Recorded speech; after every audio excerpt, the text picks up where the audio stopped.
doing video and getting vital signs, like how does that work? I mean, Arthur Clarke says, if technology's truly evolved, it'll seem like magic. And we still get that wow effect, right? When we demonstrate the technology, people are like, whoa. Now it's good and it's bad because we have the clinicians and the scientists that are skeptics and maybe go, okay, explain this to me. And that's where I love my role now, right? Being able to tell folks, how does this work?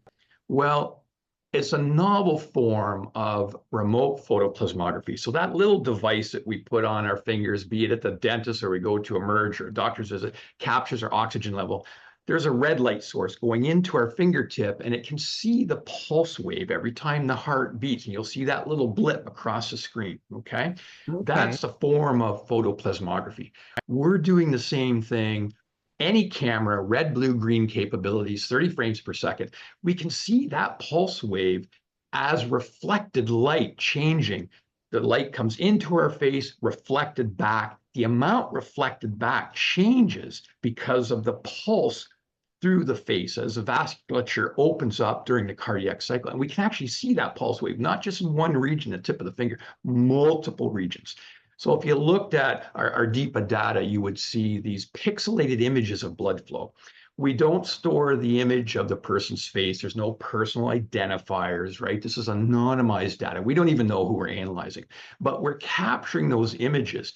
What we've done is taken over 55, I think we might be close to 60,000 individuals, and brought them into the lab under their consent. Right. We've captured their pulse wave, right? Their transdermal optical imaging. You'll hear me talk about TOI from now on. That's our, trademark terminology. Right.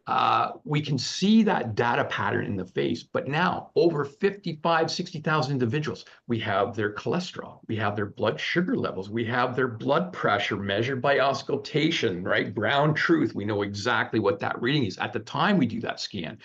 Imagine that over tens of thousands of patients. We can use the AI and machine learning to start to recognize, oh, well, I know what blood pressure is if I squeeze your arm and listen, but what is that same reading in that data pattern in the face?